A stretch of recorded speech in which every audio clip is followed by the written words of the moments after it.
Good morning, good afternoon, and good evening, ladies and gentlemen. Welcome to SATAL 2020. I am your host, Moltar. The Mustache Man will be back. World War III has left his living room, and he is going to be joining us here in just a bit as we get everything kicking off. TAW taking on Golden Crown, Diamond League Smash Fest. We are back, baby. 6v6 coming at you here in just a minute.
Welcome back, ladies and gentlemen. That was the new Fight for Honor trailer done by Alpha Whiskey. He did a phenomenal job.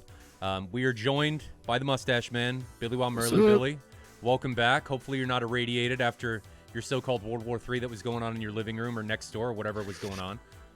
Yeah, no, I think they're doing some renovations in the room next door to me, and it was pretty gnarly, man. I'm glad that that's all said and done. It was difficult to even work this week, so yeah, back to normal, hopefully. And did it take a toll on you? Are you going mad? There was a couple days where I left and went and worked at like a Starbucks and stuff for a little bit when it was like real, when it seemed like they were doing the demo portion of things. But you know, pretty good now. Good to go. Well, that's good. That's good. So for anybody that is behind on news, Fight for Honor was the trailer you just saw. It is a 1v1 BFM competition that is going to be taking place starting September 26th. I will be joined by Mover, Gonky, some other personalities doing commentary for that event. This is the part that people have mixed feelings about. It is restricted G for this tournament. So the G limits for the aircraft are based on their NATOPS G limits in the NATOPS manuals. We've given you a buffer of 0.5 G. We recently raised the Tomcat to 7.5 with the 0.5 buffer that puts it at 8 because we were looking at the Grumman official documents with their NATOPS manual, and that's what they say. And we're going to be talking about that. I'm actually going to be doing a weekly news thing, I guess, with Beaver from number 15. We're going to be starting that tomorrow, and we'll be talking about that. So the G limit, we're going to have somebody on who is a squadron. What is he? A squadron maintenance craftsman, and he's been doing it for 17 years on 11 jets. So he knows firsthand what overging an aircraft can do because he sees the aftermath of what actually happens. He's the one who counts the rivets that get Yeah, popped. exactly. So we're going to be talking to somebody that does that. I'll be giving you guys some insight of what Gonki and Mover have said about what it takes. And I want to point out that Mover still flies fast movers. Like, he was telling me yesterday that he was in a 1v1 fight doing training in a T-38 against somebody in an F-22. And he specifically said that even in that fight against an F-22, he was still looking at his HUD because the T-38 doesn't have like a helmet-mounted sight or anything like that. He was still looking at his HUD for his airspeed, his G, and his angle of attack. So they still do this. This is not something like, oh, how would you look at your HUD and take your eyes off the bandit? Dude, get good, bro. That's what happens. You want to keep your eye on that G just for your own, sake in the fight, right? For a lot of different reasons. Well, not only for damaging the plane, but I think people forget that staying within a certain G tolerance makes you more efficient in the fight, right? It's about getting those degrees per second and all that stuff. So people forget about a lot of this stuff, and I think people forget actually how hard it is to be a real fighter pilot. Guys, we're not real fighter pilots. I'm in an armchair in my basement pulling on a plastic joystick while these guys are up pulling real G and doing it in real life. So it is not something that is easy to do. It is not something that we should say, oh, well, they don't do it because we can't do it, dude. Yeah, those comparisons have always been a bit ridiculous to me. I mean, we have what we have in DCS is pretty darn good at the end of the day in comparison to anything else out there. Mm-hmm. But to make the jumps to reality with it is just a bit mm-hmm. much. And I think people get lost in the sauce with it and try to, take it to that place, if you will. And it's just not. Mm-hmm. It's just not that. And I think we got to be a bit more realistic about the expectations of some of that stuff at the end of the day. Yeah. Yeah, so TFS 81 does point out something good. In the real jet, they can feel the G limit, but guys, they still look at their HUD. They still look at it. So I realize that is a pitfall of flying in a sim that we can't feel it. I could say get a jet seat so you can feel the vibrations and stuff. They do help immensely. Somebody else, Pixie says Tomcat has the same G limit as the 18.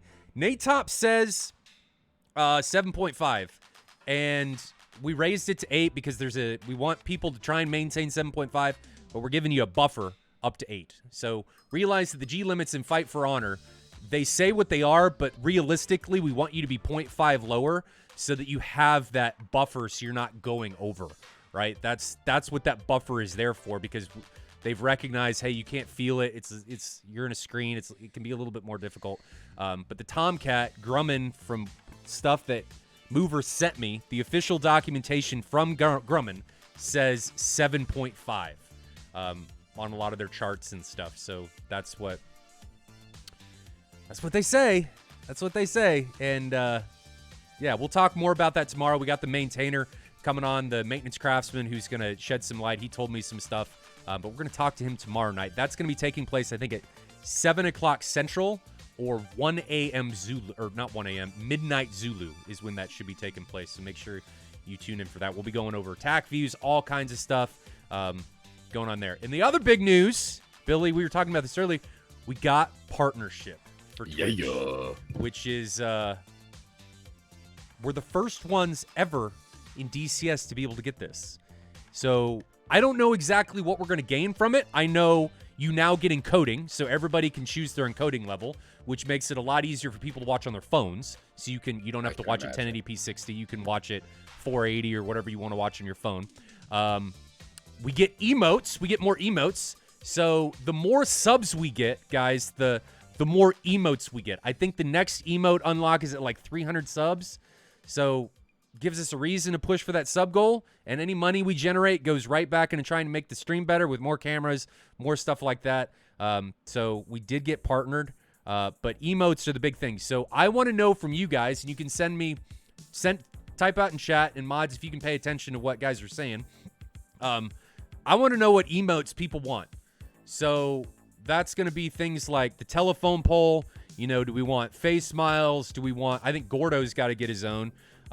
This is all the stuff that I want to know what the community wants, because you guys are the ones that are going to utilize these emotes, not just in this stream, but in every stream.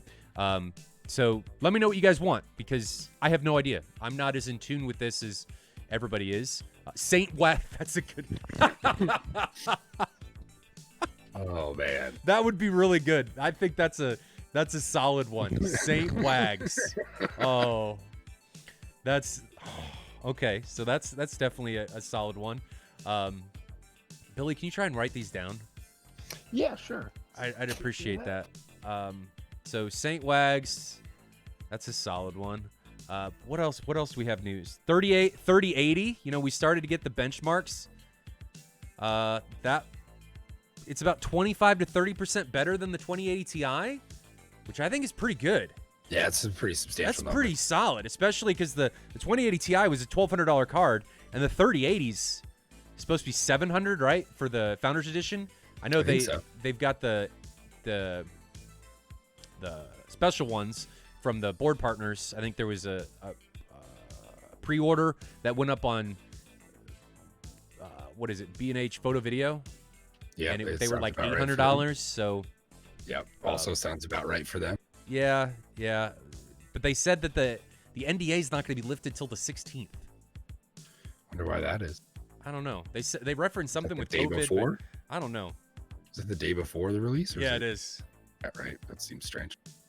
But you know, it's a day before. It's enough to recognize, I think, if you want to buy it or not. You know, I think I'm going to be doing the 3080 and then upgrading my processor too. I think it's finally time to it's move finally the processor. I think you should wait for the processor until Risen comes out. And see That's what AMD probably announces what's going to next happen. month. I know from 2020 I'm getting limited by my processor, and that needs to get fixed. So that's going to be part of the whole upgrade. I'm hoping AMD doesn't destroy Intel, because I don't want to do another upgrade, and I know if it does, I'm going to.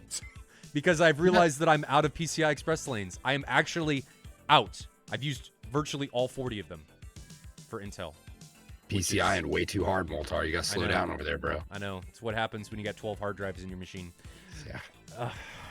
I know I'm not the general, what most people use their machines for. Is the 9900 still good enough? Dude, if you're playing DCS, that's solid. I'm talking about, I'm going to be running, if I get a 3090, I'm going to be running, 6 clients of DCS at the same time and streaming, because I only use one machine, because I used to use 2 machines, and I like the simplicity of having everything on one, and I'm cooking. I am utilizing everything. I mean, with 2 instances of DCS maxed out, I'm running over 30 gigs of memory, so I've got 64 gigs, but I need those extra cores. Which will be nice. Need more cores, man. Yeah. Need more cores. Yeah. So today's match is TAW taking on Golden Crown in a 6v6 team deathmatch. Mission location, I think, is Kobaletti versus Vaziani, and it is going to be the A weapon restriction. And I'm pretty sure, Billy, there's no AWACS.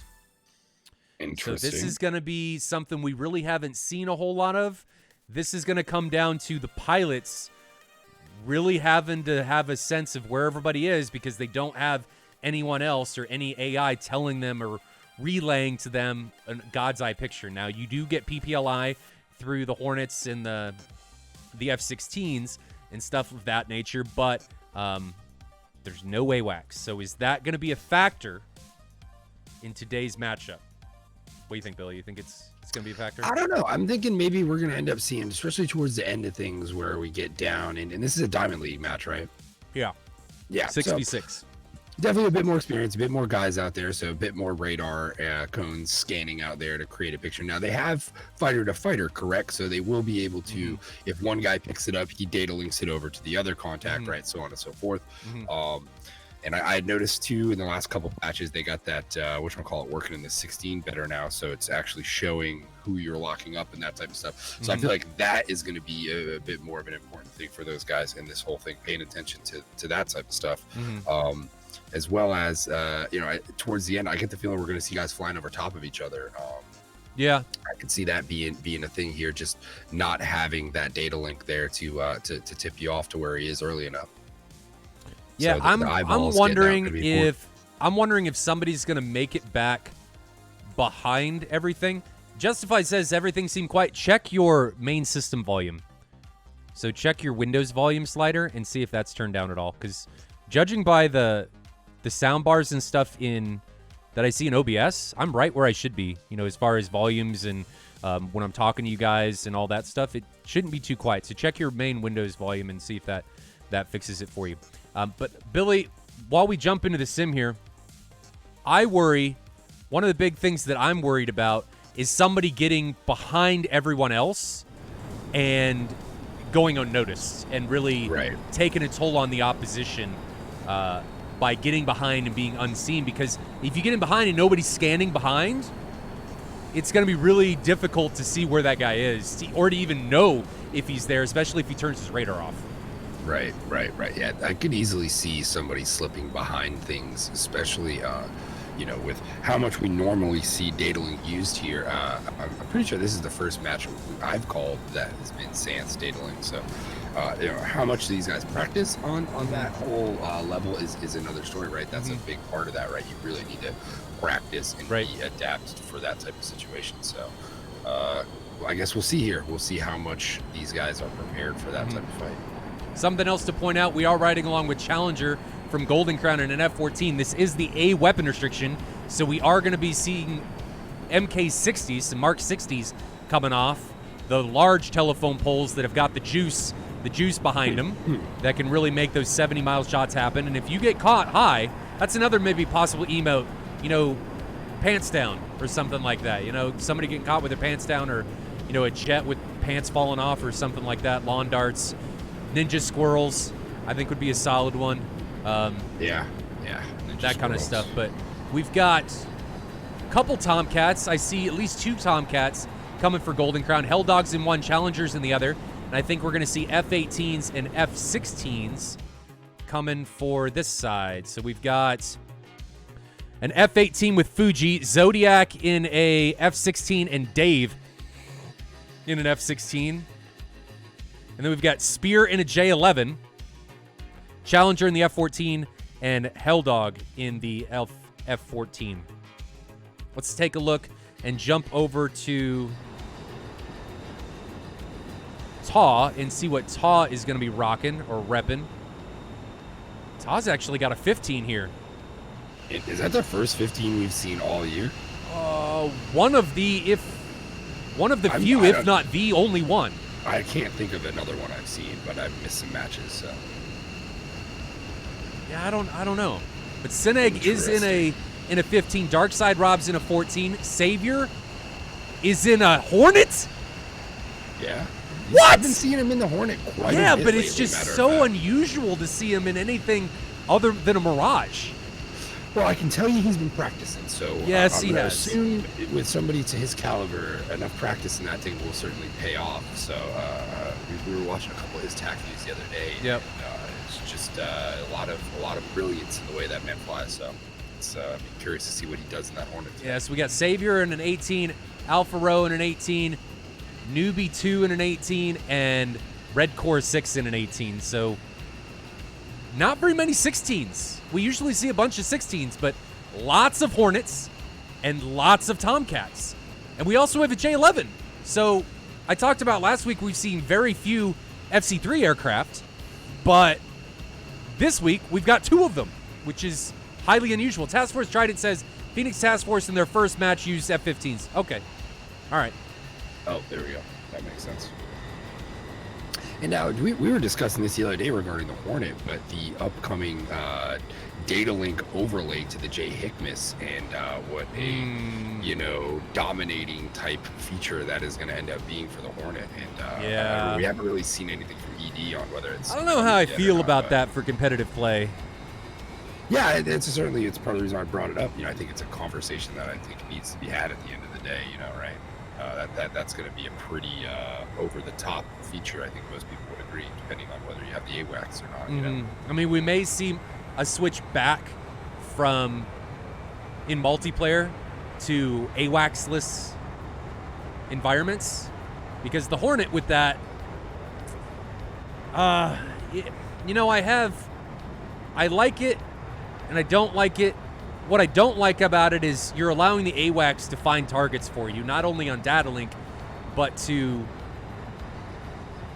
you know, you effectively are able to see through mountains, if you will, and see exactly where somebody is, which is a little concerning for competitive play. We'll just have to see how it works out. I mean, and I believe the 16 does have a similar feature to it, right? And I think it would just be a matter of time before. I don't know if the block version we have got see, it. that's what we were discussing this last night, and we were struggling to come up with a conclusion on whether the 16 we have has that feature. That's another reason I wanted to bring this up, because I want to know if chat had a knowledge or understanding of whether the block we have will be getting that same feature. I don't know. Because I could see things going, you know, it always seems like the Hornet gets something, it becomes OP evolve, and then the 16 gets it, and it's fair game for everybody.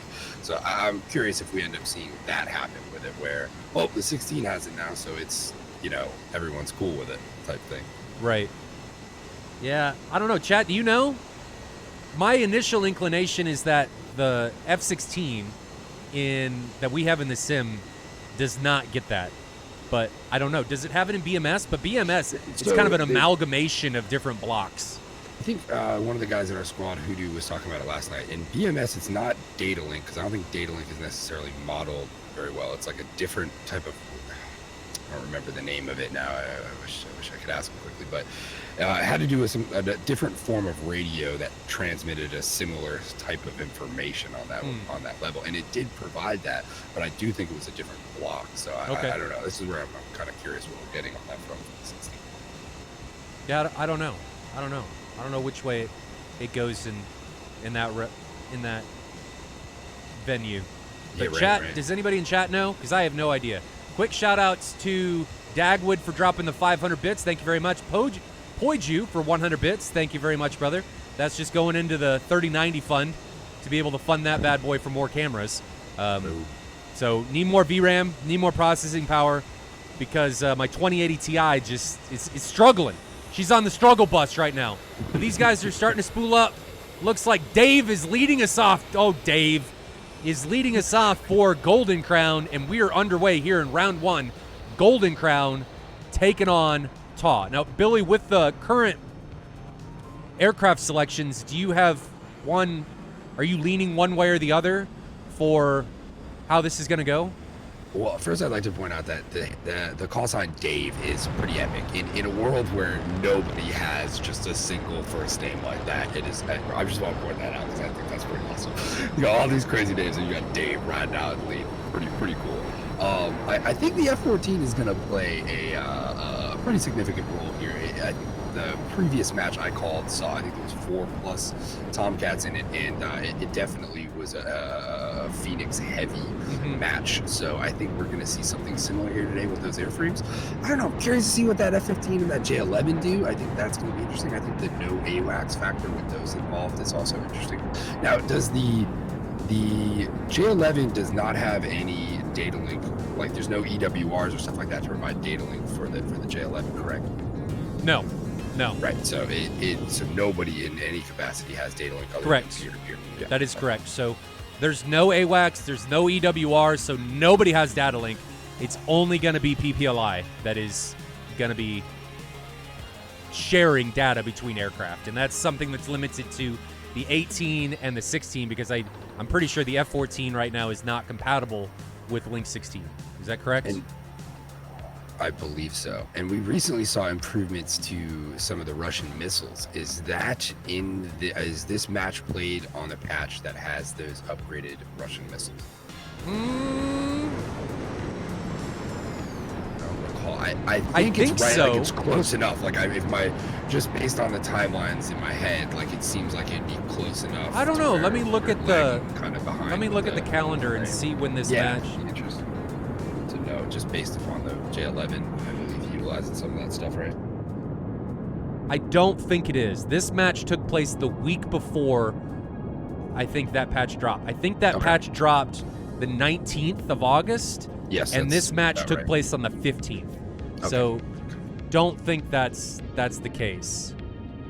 Okay, so because I just wanted to know, for our own purposes, noting, once we're watching matches with that, because I think we're all pretty familiar with how they used to perform, and I feel like we provide a pretty good venue for observing those different changes and stuff like that. So I'd be curious to see what teams end up utilizing that after the change, if you will.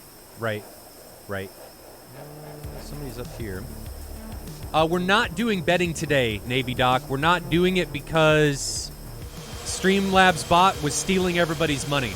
He was a greedy bastard, and we don't know exactly why. Hey, listen, Billy's got to get a 3092, boys. I was skimming the pot there. Sorry, you got to get parts somehow, right? So Straight sales are low. I shut him down for the time being. He's still doing the announcements and stuff, but we're gonna bring up another bot here. Hopefully today, later today, that we'll see for the stream tomorrow, the news stream tomorrow that we're calling Wheels Up. So hopefully he'll be available there tomorrow.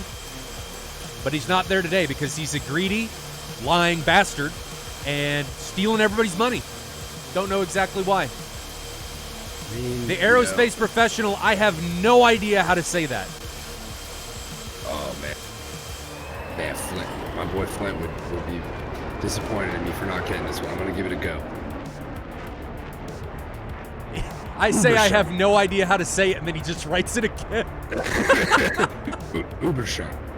Ubershot. It probably is some terrible word that we have no clue what the meaning of it is. I'm probably saying penis in my mouth or something like that. Yeah, who knows, but... God! I'm trying to make this more PG, and I'm already talking about phallic objects. Flint, if you're watching, message me what I just said. And then Samurai comes in with...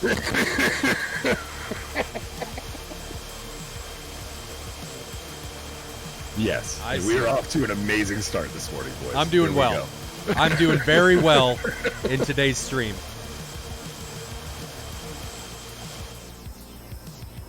So, awesome. Billy, you think the F-14's going to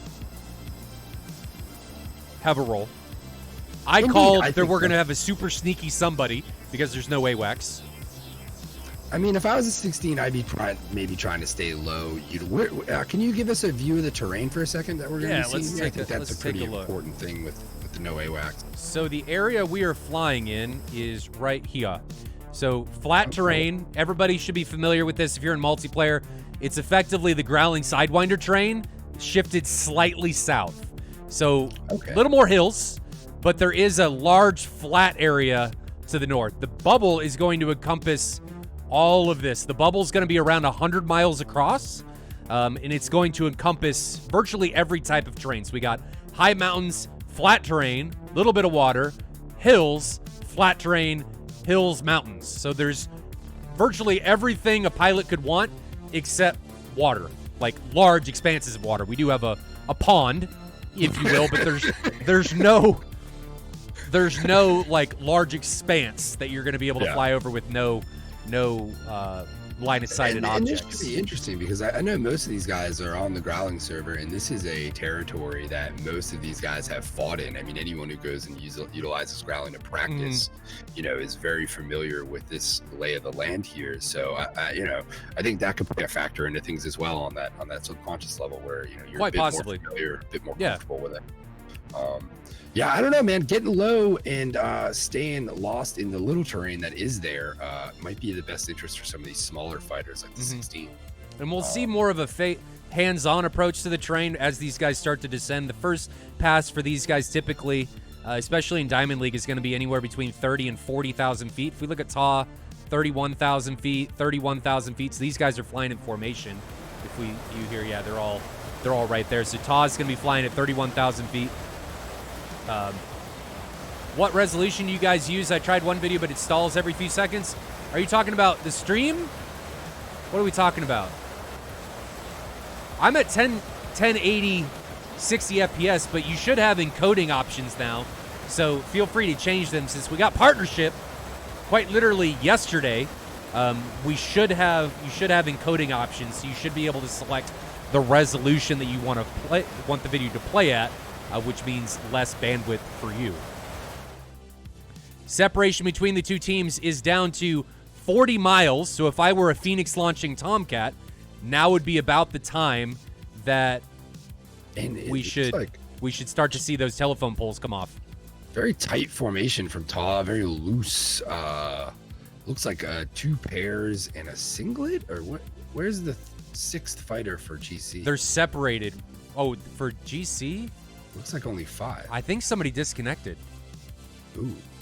Who disconnected? And then we have The TAW with F-15 2 disconnected, wide so they're down to flankers. I don't know if 5. you saw that. Zoom out there, you see those. 2 Yeah, I wide saw flankers that. from TAW. Sineg and Darkside Rob.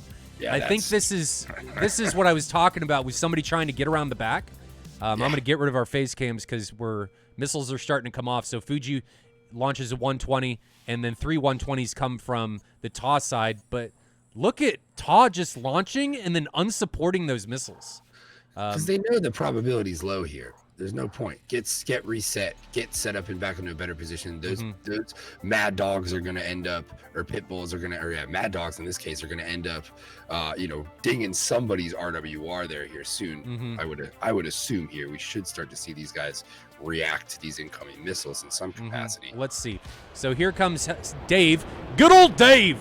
Starting to defend against these incoming 120s. There's the 120s, much higher than he is. Let's go to split screen so you guys can see what's going on. So here's Dave defending right here, and the missile is, holy crap, that got really, really close. It just didn't, I think it actually flew past him. It just didn't have the G, the available energy left to be able to make that final turn. That almost snuck up into the tailpipe. Dave's not Barely here, man. missed him. So those were solid shots coming from TAW. Solid shots. Indeed. No, that whole opening formation, the way TAW is approaching this match, I really like. It's a different look, and I'm not sure GC necessarily knows how to react to this whole thing right now, or how much they've even put together is taking place in the grand scheme of things. I'm curious if we end up seeing those 2 flankers. Maybe not. I should. Poor choice of words. Oh no, Hell Dog's in trouble. He's got a 120 coming in him from somewhere. I think it's right there. 0.5 miles, that's going to hit him. Boom! And Hell Dog gets taken down, and his plane is still... No, his plane is definitely dead. Yeah, he is definitely dead. That's toast. So let's go back to here. Oh, they made it out. Challenger now has a Mark 60 coming on him. Is he going to be able to get away from that Mark 60? I'm trying to keep track of everything that's going on. Fuji's got a 120 coming face on with him. Fuji, you must defend! Defend Fuji! And nothing happened. Bro. What did I miss there? Did it go behind a mountain or something? Oh, here comes another one. So there's one coming in behind him. I guess it hit a mountain, but this one's got plenty of juice. 0.5 miles, 0.4 miles, 3, 2, 1, face mile, rips his wings off. He is now a dart into the ground, and Fuji just had 2 good 120s launched on him that you guys missed because I'm terrible with the camera. But Fuji gets dominated, has 2 close 120s launched on him, and Sineg has made his way back in behind and is just causing havoc on the GC side. So let's grab Sineg. Sineg, I don't think they even know where he is. I mean, there looks like somebody's trying to sort it out. I'm watching from the TAC view right now, and GC in trouble here. They are being circled by the Sharks at this point.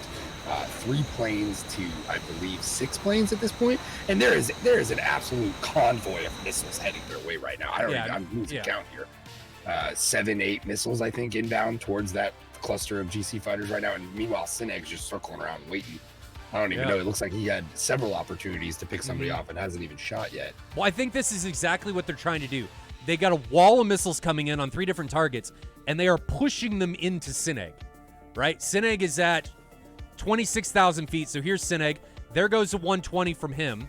That is coming in on, I think that's on Dave. Does he have no missiles? Sineg's got some AIM-9s. But what happened to all the missiles that 15 carries? Did he just not take them? What's up with that? I don't know. But Dave's got a missile coming in on him, and he gets taken down, so Sineg gets 1 casualty.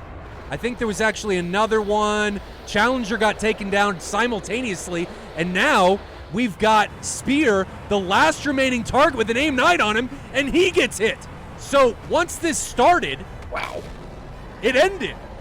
That was fast and furious. That quite possibly one of the most dominating performances I've ever seen in Diamond League. That was impressive, the way they handled that whole thing. That was complete and utter destruction from start to finish. I mean, that maneuver, I'm assuming that was intentional to force the opponents into Sineg.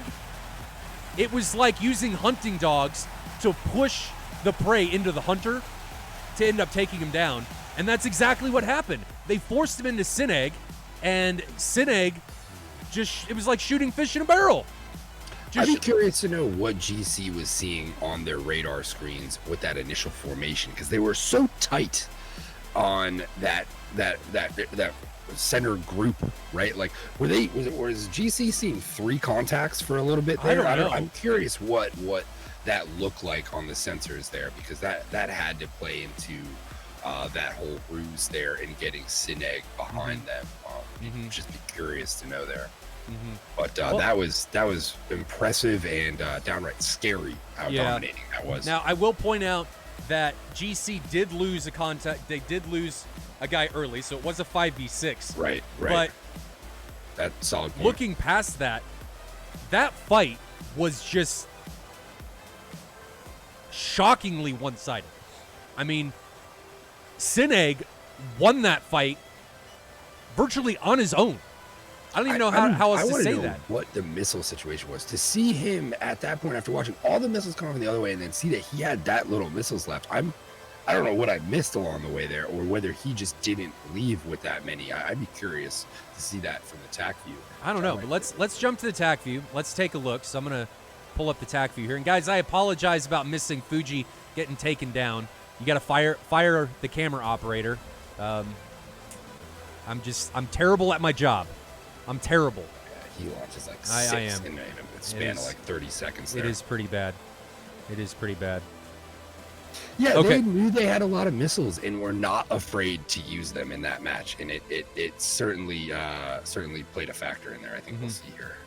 Okay, so let's take a look and see in the TAC view what happened. There are no AWACS, but I'm seeing 2 E3s up there. Or they disappear when that started? Is that what happened there? I didn't see them.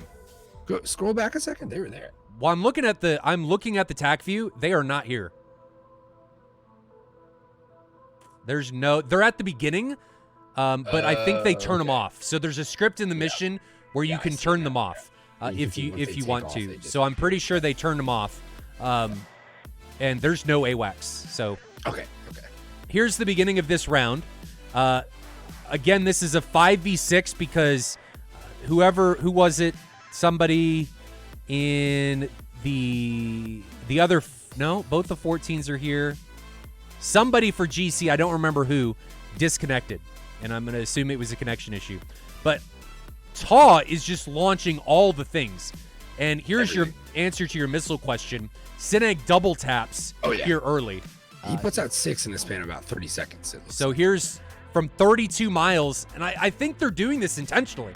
I really think they're doing this to sow discord into the opposition here. I'm going to get rid of the background because they ended that track, or they ended early, so we're going to turn off DCS.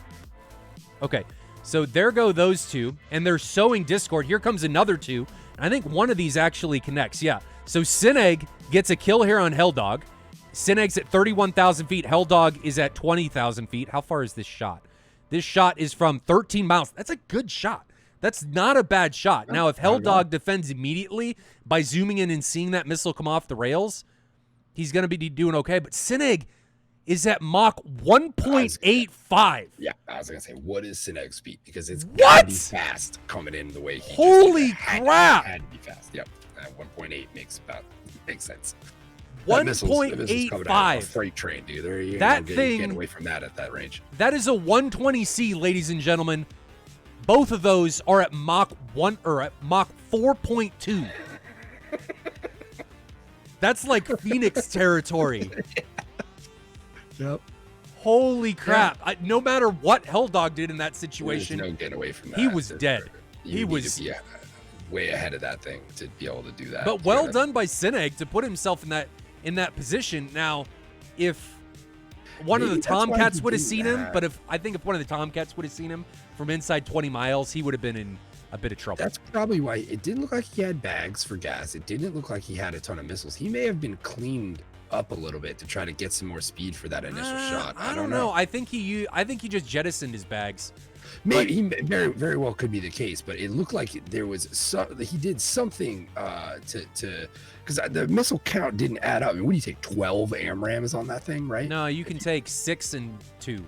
You could take 8 if you wanted to, but he took 6 and 2. I thought it was 10. I thought it was 10. No, it's 6 and 2. It's been a while since so I've been in that thing. In SATAL rules, you're limited to 6. So he took 6 and then 2 right, M9s. That's right. So he goes through. Now he's in the thick of it at Mach 1.8. So no wonder Fuji, those missiles were coming at him. I thought, they're not going to have a chance. They're launched from a decent ways away. Fuji's on the deck, but he's at Mach 1.8. The missiles are coming off the rail and accelerating to Mach 4.2. There's no getting away from this. Yeah, no, you need to be so one step ahead of that thing. Yeah. At that point, there's no getting away from that. I mean, you have to notch it. You have to recognize that somebody is coming in that fast and be able to take action accordingly. So and this really, is where the data link really pays off because you're used to being able to check somebody, check their speed, what they're coming at you with, and if you don't have that right away, if you're picking them up late and then getting that information too late is not. Yeah, that's going to be tough. But look at all this, the missiles coming off of this. I'm going to call them a missile boat back here. This is just constant missile warnings. I mean, can you imagine what this looks like on their RWR? There's stuff everywhere. About it, put it that way. And imagine how hard it would be to both defend this, all of these missiles coming in, and deal with somebody who's in your midst at Mach 1.5. I mean, that's a really, if this was intentional, TAW, this is a really well executed game, or really well thought out game plan, and very well executed.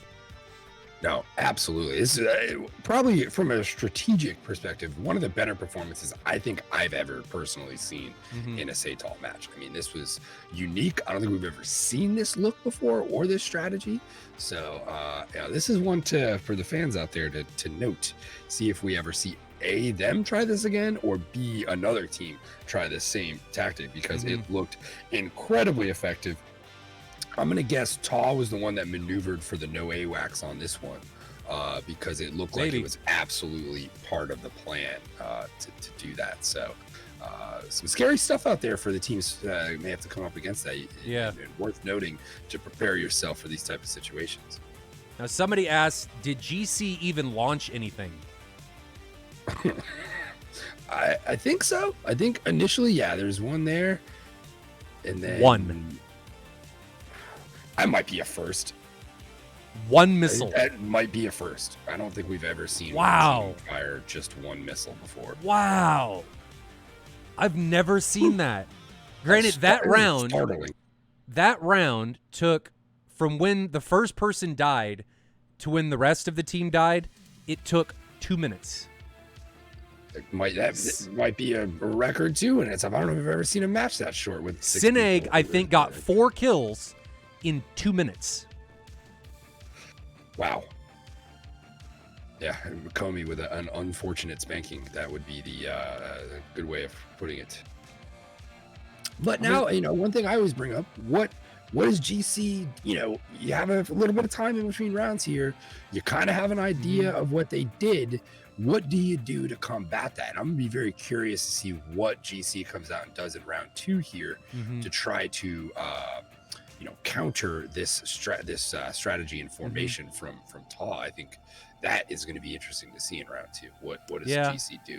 Are they going to be able to come back from this? Right? That's another good point. I mean, at this point, with who's ever cooking up strategies over at TAW, you really got to, expect the unexpected there at this point. We don't normally see a lot of innovation by these teams here, at least not traditionally. And I think that is a big step in the right direction. Hopefully we see more teams start to innovate in ways that we just saw TAW do. Well, I have to sit here and process what just happened. Yeah, I mean, to a large degree, yes. Yeah, that was unlike anything we've really seen in any match, Gold or Diamond League. I mean, for 6 pilots to die that fast. And only shoot one missile at the same note. I mean, right. They didn't even get solution, because you would think in the frenzy of that, if somebody even picked up solution, and maybe they were trying to not kill each other in that mayhem there, that very well could have been a part of the reason why we don't see them shoot in certain situations there, because it looked like there was some angles where they may or may not have had it. But now keep in mind, no AWACS, you're only getting one method of authentication on a contact, right? So a lot of times it's ambiguous. You don't know exactly what you're looking at. Could be a friendly, may not be. And depending on how their communication was there, that's going to be very difficult stuff, where you're just basically in a fishbowl while watching missiles coming at you, and you're afraid to shoot at anything moving around you because it might be a friendly. So I think TAW coming in with the way they did there seemed to have that factored in. It really, they knew one of their guys was going to be in the back there, and I'm assuming that had to be a big part of their communication, right? Something else that we talked about, and that needs to be considered is when you don't have an AWACS and you're getting this many missiles launched at you, it's really hard to tell how far away the launching aircraft is, how aggressively you need to defend. So there may seem like there's some launching opportunities, but I can almost guarantee that every one of those GC guys had missile warnings all over their scope, all over their RWR. And then compound that with quite possibly the fastest moving aircraft we have ever seen in SATAL flying in amongst you. And it's like, how can I equate this? Sineg killing people like that is like an Alien movie with the alien jumping out and grabbing people and them just disappearing. Like, you don't even have time to process what is going on. Wait, what? Where'd he go? When the guy coming in on you is at Mach 1.8. I mean, he's almost double the speed of a typical ingressing bandit. Okay? Your typical attacking bandit, closure rate, is going to be usually around Mach 1. I usually preach, you want to be higher, Mach 1.1, 1.2. Sineg was at Mach almost 1.9. The missiles were 1 to 2 Mach faster hitting their targets than they normally would be. And if you're not used to defending that, it's not going to happen. You think you have more time than in reality you do. And I'm going to go back to my alien analogy. It's equivalent to people just disappearing. And your buddy, you see them, and then they're gone. I think Task Force Trident brings up a good point there. That this is a similar strategy to what TAW did with the Barrage last season. And I think much more effective, I think. Took the words out of my mouth there. Yeah. Extremely more effective. Much more. Due to the armament of the F-15, right? It's carrying more missiles, more dominant missiles at a longer range. So you can actually do more with that strategy, with that airframe. I don't know how sustainable on a fuel basis it is. I think we all can agree the Mirage is a much more fuel efficient plane, but fuel is not a factor when you dominate someone to that level and that speed. Not. So I think you can kind of write the fuel problem off with that whole strategy if you can conduct business as fast as TAW just did. I don't know if I've ever been as excited for a round 2 before, just to see what happens here. This is going to be good. I want to make it perfectly clear that by no means am I saying Golden Crown did poorly. That round, what TAW did would make any team falter.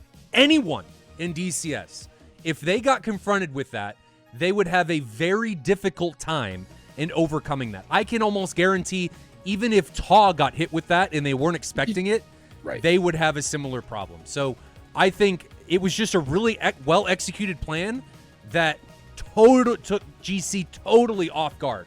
So by no means am I saying GC flew poorly, firing only one missile. That game plan, executed the way it was, just caused massive amounts of problems, and it would to anybody. I can't fault GC for the problems that happened.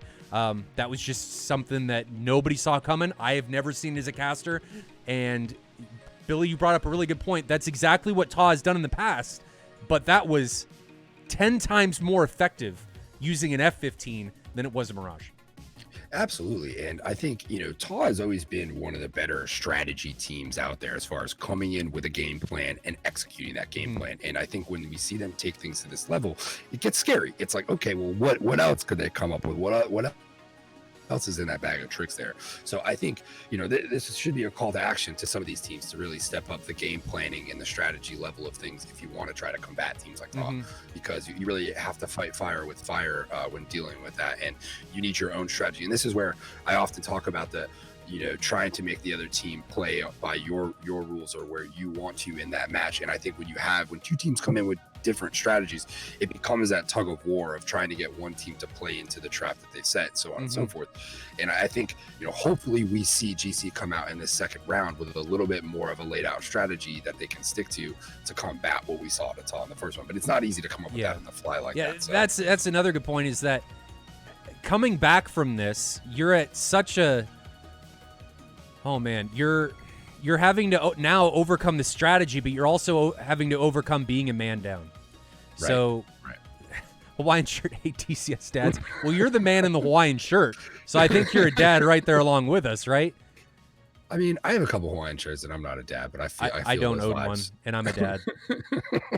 I definitely do not own one. Billy, do you have any other? What does GC need to do to have a chance? Let's say TAW comes out with the same game plan. What does GC need to do in order to possibly be able to come out and equalize this at one apiece? They need to launch a barrage out the gate there. They need to have they need to waste a few missiles, launch a barrage out the gate, and break up TAW before TAW gets to the point where they want to shoot. We all know TAW's going to push it probably as close as they can get to that envelope to shoot, right? Although they did launch those missiles early in that first one to try to turn it around, but they need to almost expect that and be ahead of that in this round, because I think that's going to help break up that formation from TAW. You need to break that whole thing up as early as possible and not allow them to approach you in that formation and conduct things the way they did.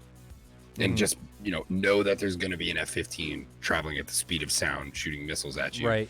That's also important to right. Kind of What does TAW need to do? I mean, that you have to expect that GC is going to be expecting that fast-moving F-15. What does TAW need to do now in order to make sure that they are able to get the second win?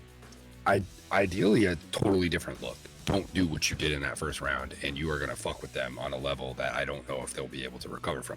They're going to be looking for probably similar to what they saw in that first round. And if you give them a totally different look, you're going to sow a bit more confusion, and you're going to create a window of opportunity to take advantage of what plan they would have in place to do that at that point. I don't know, but I think just not giving them the same look on their sensors as that first one would be a very key move to combating anything GC may have come up with in between rounds there. Sorry guys, I'm just getting things finalized for the next round.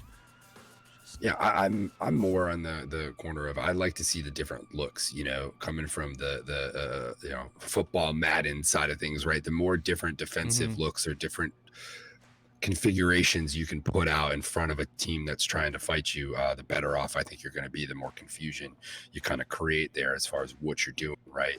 The old run pass thing. You want to make them think you're running the ball when you're passing it at the end of the day, or vice versa. There, that's so key in the what you're trying to create as far as the image in the other team's head there. Right. All right. So warning about this track. This track is a personal track. There were issues with trying to find the other track, so I got this personal track. However, it's not going to show the last kill, so we're going to have to revisit the last kill, I think. I haven't played the track all the way through, via TAC view. So just be aware we're going to be missing the last kill. I won't tell you where that comes from, but that is going to be missing, so just be aware that we're probably going to have to relive that through TAC view. But we're going to jump in here in just a second. I'm going to send you guys back to the Fight for Honor trailer. Be aware, Fight for Honor kicks off September 26th. Registration is open until the 25th. If you would like to register, type !FFH, and there should be details on the ED forum post that will be linked on how to register. I believe I saw you comment that the winner gets to face off against the DARPA AI fighter, right? Or saw something along the lines of that. That's pretty amazing. I mean, it's worth entering just for an opportunity that alone. I don't think anyone in the DCS community is going to beat out the real life pilot that fought that thing, but still, I want to watch it. Right at the end of the day. So the winner gets to take on the Alpha Series Dogfight AI Falco. So it's if you think you can one up the real Flyboys, now is your opportunity. Like, your opportunity does not get any better than this. This is your chance.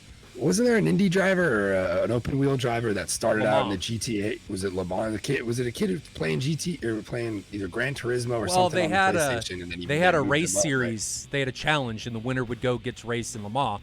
I don't remember who it was for, but it was a big thing, and he did really well in the real car. And he's still doing it. Like, he's an official driver now.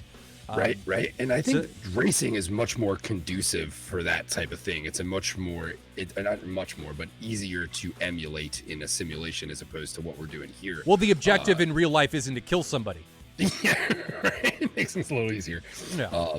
But nonetheless, I think there's some parallels there. So I'd be curious to see A, who wins that sucker, and B, how they do against that AI. I'd like to see TAW Savior against it, to be honest. If I had to pick somebody, it'd be Savior. We'll have to see. We'll have to see how it ends up going. Yeah. Let me just fast forward here. It is a private track, so I've got to nurse it along to make sure we don't break anything. There we go. We went back to the map, so we should be... Oh, I'm going to jump into the cockpit here in just a second. There it goes. Let's go to the map here. Okay. So we're fast forwarding here. Trying to think if there's anything. I think TAW is going to come out and do something really similar. I don't know if it's going to be Cineg that does it, but I think they're going to come out and do something a little similar, and I think GC is going to be a bit more prepared for it. This is my prediction for what's going to happen. And guys, we're just waiting for everything to fast forward, and then I'm going to send you guys to the fan video, and we will be ready to rock and roll. But I think that everything's going to play out very similarly. GC is going to be prepared for it, and they're gonna make TAW work for this one. I think. I get the feeling that's going to be the case. I know GC's experienced enough to be able to kind of see what somebody did and evolve their game plans. Mm-hmm. I think we see them come out with a bit better of a strategy in this one. Mm-hmm. Quick shout outs to Bullet and who else? And Affleck for the tier 1 subs. Much appreciated, guys. Welcome to the family. Hopefully you are enjoying your stay. Shout out to Carbon Comey for the bits. I know I missed some other people. We will get those here in just a second, but I'm going to send you guys to this trailer. Fight for Honor again. Registration is open until the 25th. Event and action starts the 26th.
Welcome back, ladies and gentlemen. We are here in the sim.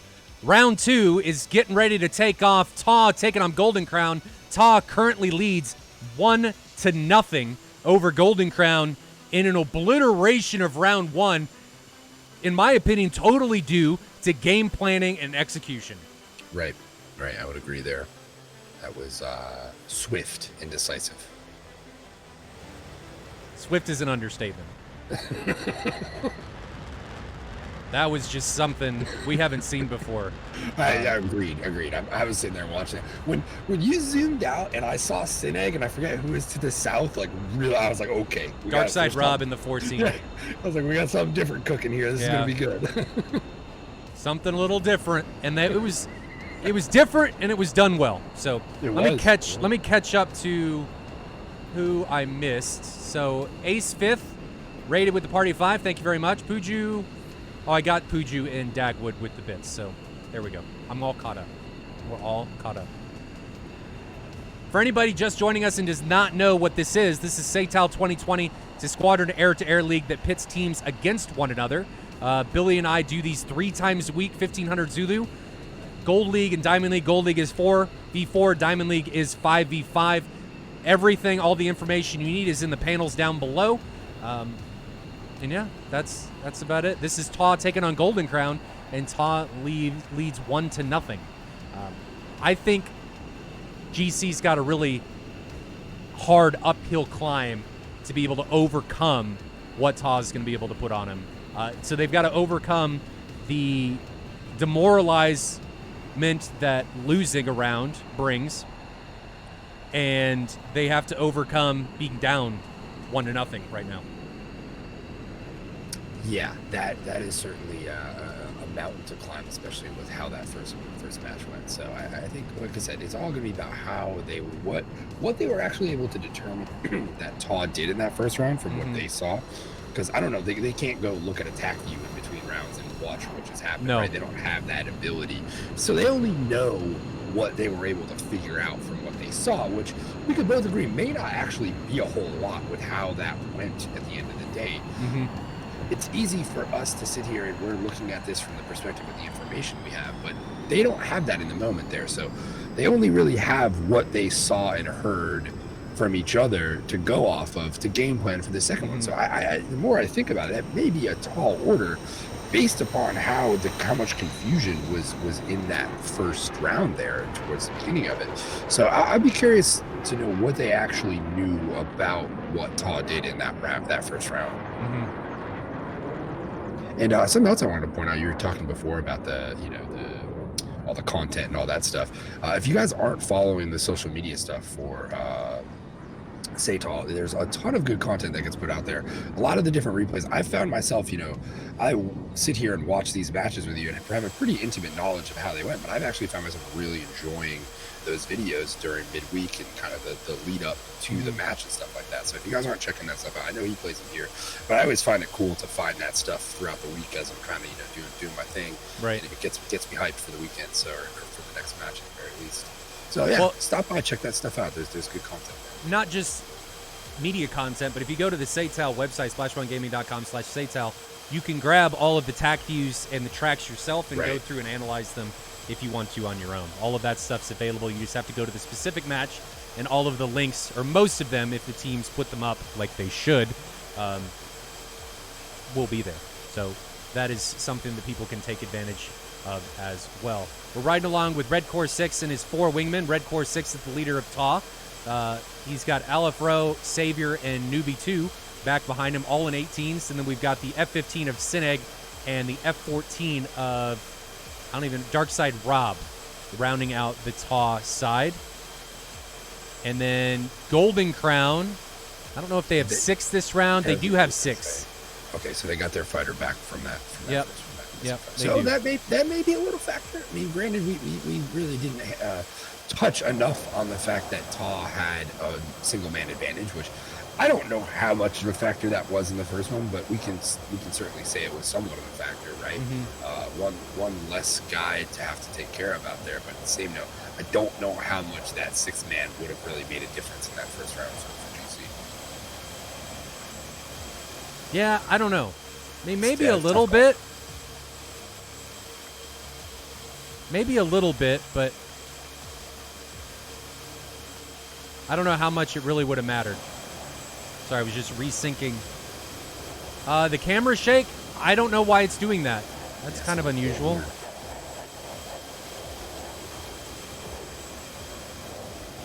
The camera's nervous about what's Press about to happen. Shift J. Oh, thanks. I don't know why. Try Alt F4 next time. I don't know why that was on. I didn't push Shift J. Interesting. Appreciate that, Beaver. What feature was that? You can. There's an option for camera shake in external views. I don't know why. Maybe want to revisit that one, Eagle Dynamics, because I don't know if you're getting the intended effect there. Maybe. It just looked like it just made everything difficult to watch. Possibly seizure-inducing. Yeah, I was getting there. I was definitely getting there. I was about ready to lose it. Separation between the two teams is down to 60 miles. So we're starting to move into Mark 60 territory. Both these teams have F-14s, though the F-14 was virtually unaffected. I got to think of a better way to put this. It didn't really play a role in the last round. Do you think it's going to play a role in this one? It was almost like things happened too fast for the F-14 to do anything. Well, Rio was probably like, everybody keeps disappearing and I can't keep lock of somebody for long enough to make a relevant shot. I think that was kind of what I was curious about too. Was that tight group from TAW difficult for those Rios to disseminate back there? That and look, we see that same formation shaping up again. You know, how difficult was it for those Rios to sort that center group? They probably were tracking the two planes flanking to the north and to the south pretty easily. And now we got a little bit different mix here too, because it looks like there's an F-16 trailing that initial group, which that's different from what we saw in that first one. I really think it's going to be on. Oh wait, no, this is GC. I forgot to side switch here. This is GC now. TAW's doing the same thing. They got the lead ship and the two spreads. Now, Darkside Rob isn't nearly as far south. Maybe he recognized in round one that, hey, I'm a little bit too far away to be effective in any way, shape, or form, or any type of capacity. But Sineg, again, looks like they're doing the same thing. But it looks like GC is doing something to combat this type of scenario. They've got Hell Dog up here to the north. Mark 60 is going to totally deny Sineg the airspace. So the Killer Cat, I think, is going to be effective at stopping the high-flying F-15 from really doing anything in this scenario. Make sure that we're tied up. I got to pause this because it got a little bit ahead. How fast does Sineg go into? We want to keep an eye on that speed. That's what I'm trying to check. So Sineg is 740 knots. So he's and climbing. And GC looks like they were ready for that initial barrage. They've turned away well before pitbull range, so it appears. And I feel like they learned a lot in that first round based upon what we're seeing right here. So I think that's going to make this match pretty interesting if they can really combat what TAW has in store for them. And it looks like they're doing that right now. So here comes that Phoenix that I mentioned earlier that I thought was going to be coming. It's a Phoenix launched by Hell Dog. It's going 2,500 knots on a hot Sineg. Now, Sineg is probably going to be getting the missile warning here coming soon. It's passing the first shot that Sineg launched. Still at 1,800 knots. But I think Sineg, being as fast as he is going to be able to defend this pretty well. He's at 800 knots. So this missile trying to keep up with him in this turn that he's doing right now is going to have a tough time. Right. He is doing a pretty textbook example of notching that thing and not really giving it the angle it needs to maintain. Oh, and we actually I need to pause this because we actually lost somebody. Dave died. Dave was down to the south, somewhere down here. So Dave died to a long 120. Dave's not here, man. Dave's not here, man. Dave's gone. Dave is gone. So Dave was down here. And I think it was to a 120, a long 120 coming from this southern group of LFRO and Red Corps 6.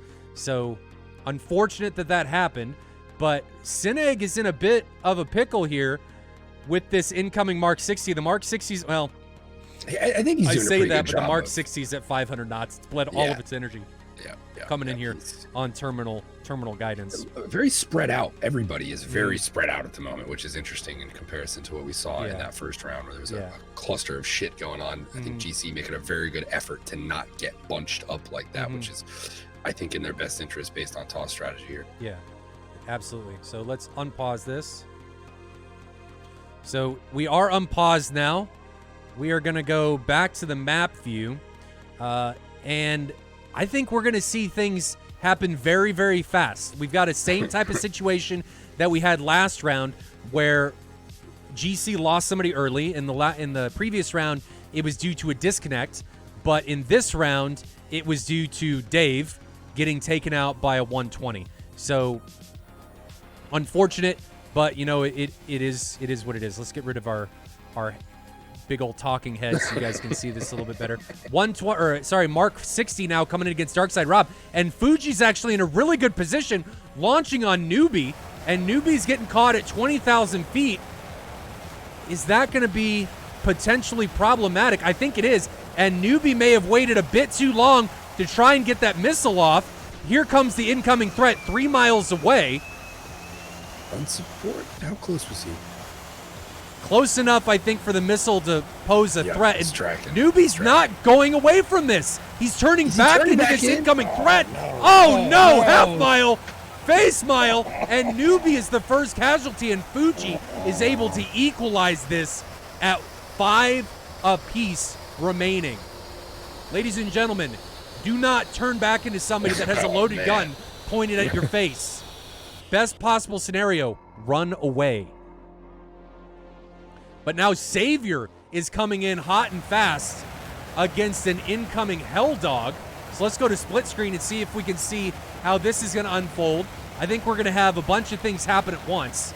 As we've got people all over the place. We've got Hell Dog and Incursion coming down here with Savior, and we've got Sineg up here to the north. So let's grab both of these. Sineg's on the right. Savior is on the left. There goes the 120 launched from Sineg. So let's grab and go to... Oh, that's actually on Hell Dogs. We need to go to Hell Dog's view. So this is Hell Dog's view. He launches a Phoenix. I'm going to try and keep this organized. But he's not shooting at Fuji? Sineg is actually launching... Does he see Fuji? I don't know who. But Hell Dog is going to have a hell of a time defending this incoming threat from high to low. Is he going to be able to get away from this? Half mile. Face mile. It ends up taking him down. So he gets hit. That's tough. But he's still up. Zombie cat. He is still up. And now we've got TAW Savior launching a 120 on an incoming Fuji. And that missile is going to have tons of energy by the time it reaches its intended target, because Savior launched that from inside 5 miles. And Fuji is not going to be able to get away from this one. That missile smells Fuji's exhaust fumes, and he gets taken down. And I don't want to miss anybody. Spear now has an incoming 120 on him. Let's go to his point of view. Where is that 120? Coming in on his left side. That was launched from somebody from TAW. I don't know who that was, but the guys are doing, it's a similar catastrophe to what happened in round 1. Everybody's dying. Wow. And I think everybody's dead, with the exception of Challenger. Hell Dog died. Gunslinger died. Everybody died at the same time. And I paused it there just to recap of what happened, but Challenger is the only one left. And I don't think I could have kept up with what just happened. Everybody died simultaneously. Yeah, we're going to need a TAC view to extrapolate what the fuck just happened. We are, and while I say that, Challenger has a missile already within, how close is that? Within 1.5 miles. And that missile, well, it's at 500 knots. But Challenger's the only one remaining for GC. Man, again, things just happening so fast. I blame that one on Dave for not being here and answering the door. Is it 3? How many planes are remaining? Did they only lose 2 planes in that round for TAW? Four aircraft remaining for TAW. I don't know who else died for TAW. Let me see if I can think about. So Darkside Rob's here, Savior's here, Sineg's here. We lost Newbie. And Fuji. And was Fuji wasn't GC? Fuji's GC. Fuji's I don't remember who else was here. We'll have to check in the apologies TAC view. But let's unpause this. Let me make sure my cameras are good to go. Let's unpause this and see if we're able to see Challenger. I don't know if the track ends here because this track came from somebody that died. So we're going to see if we can see Challenger and see how this goes. If it doesn't, we'll relive it in TAC view. But here we go. Fingers crossed. Fingers crossed.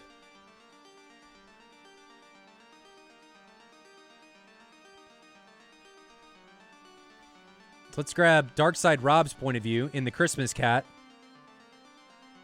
And Darkside Rob is within 10 miles, and there goes the Mark 60.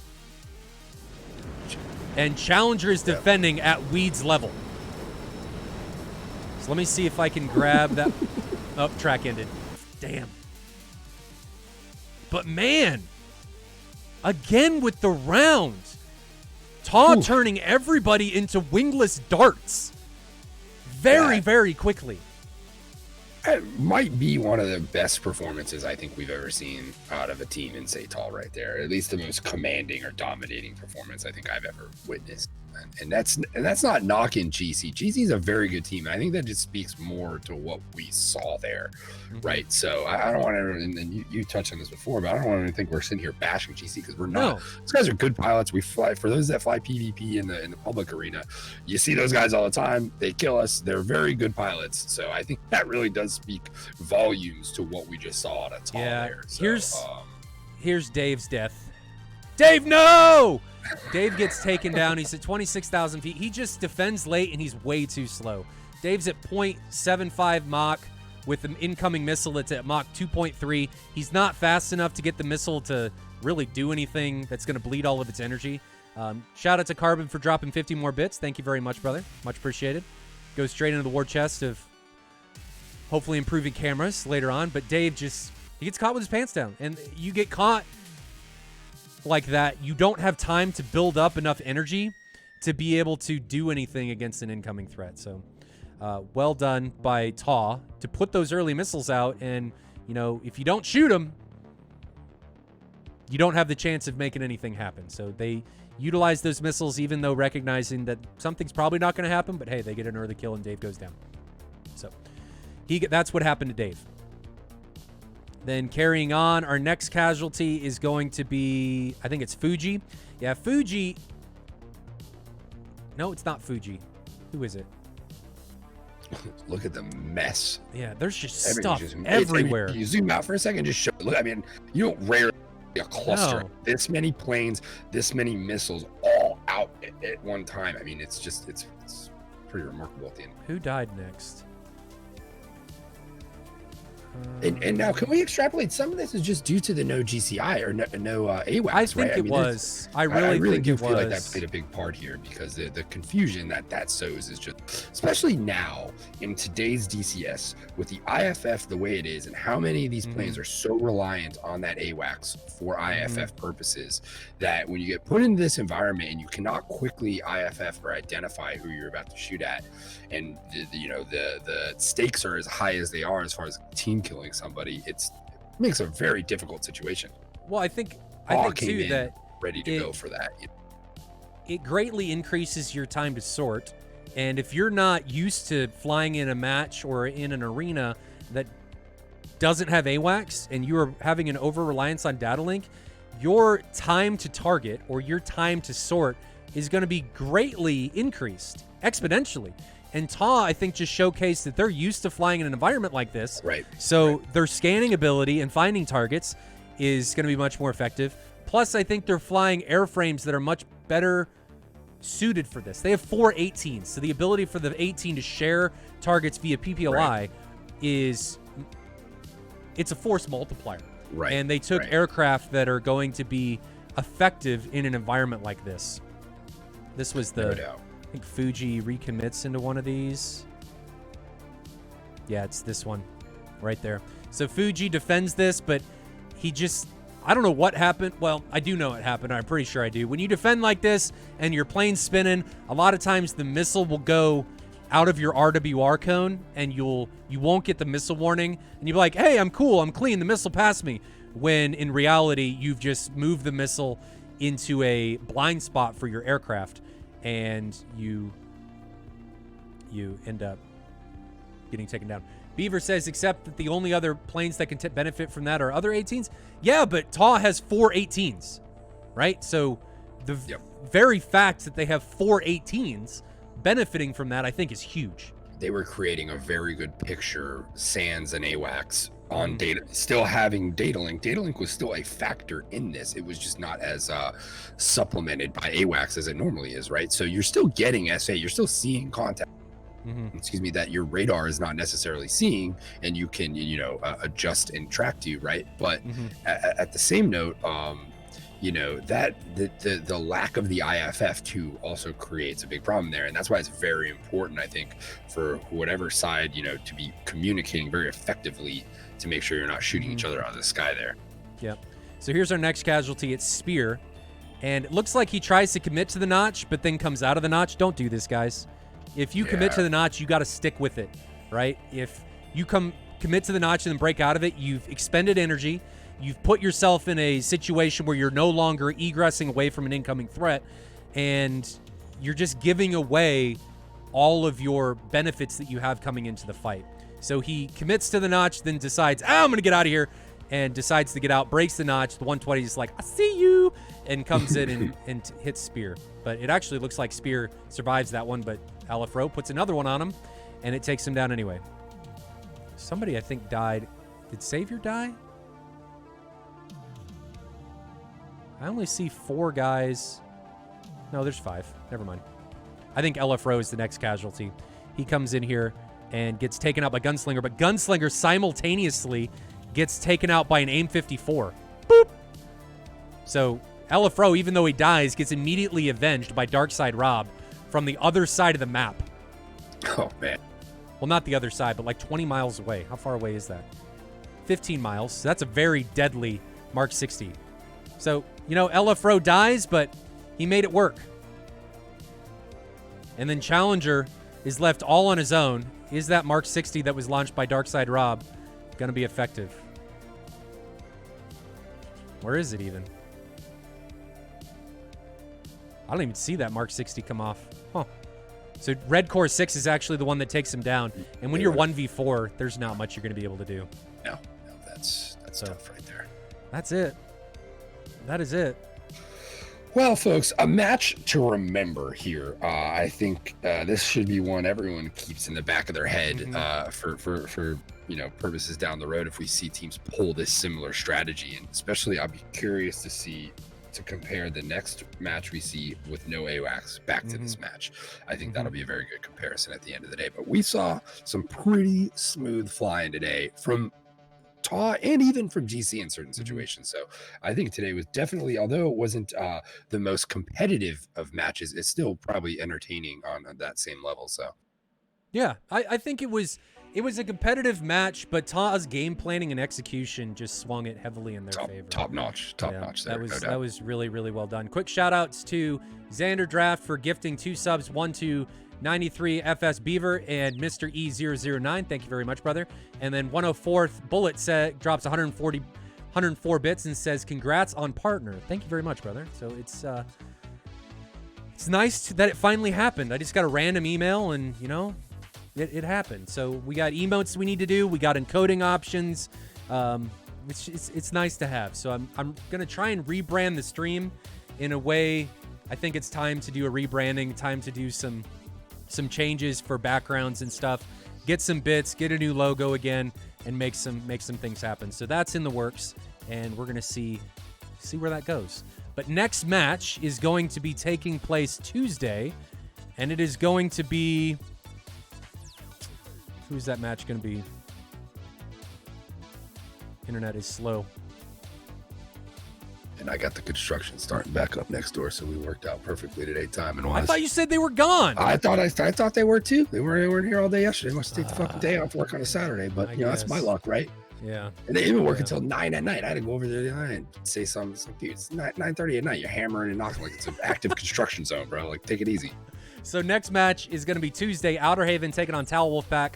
Thursday, Grim Reapers against Phoenix Task Force. And then Saturday, ECV 56 taking on Harpia. Saturday's actually my birthday. Oh, there Not we go. this Saturday, next Saturday. Yeah. Next Saturday. All Yeah, right. next What's Saturday, the what how many miles you got in the tank there? 33. Another year closer to death. 33,000 miles. All right. There you go, man. Adding it up. Yeah. It's happening. So that'll be the birthday stream. Again, Tuesday, Outer Haven against TAW Wolfpack. Thursday, Grim Reapers taking on Phoenix Task Force. And then birthday stream Saturday, ECV 56 Condor versus Harpia. If you guys haven't already, make sure, and you have any interest in a BFM tournament, make sure you type !FFH to get the Fight for Honor details. Link is in the description there, or you can head over to the ED forums, check out the tournament section, and sign up there. I think it's on Givergy. There should be a link detailed in that thread. I'm going to send us out with the trailer for Fight for Honor. Thank you, everybody, for joining us. Another quick reminder is tomorrow we are doing the first Wheels Up stream with Beaver, and we're going to go over some stuff. We're going to talk a lot about the G restrictions in Fight for Honor. We're going to talk about hardware. We're going to go over all the TAC views again. So if you want to join us, that will be taking off at midnight Zulu or 7 p.m. Central Time. But that's all I got. Partner, we made it. Billy, welcome back. Hopefully we'll see you again Tuesday. Yes, construction workers need to get out of your hair. Yeah, but that's all I got. We'll see what goes on there. But yeah, I'm assuming I'll be here Tuesday. It's definitely been a lot less, so let's hope for the better there. So, guys, that's all I got. Have a good one. Stay safe in those virtual skies. Until next time, I'll see you guys later. See you.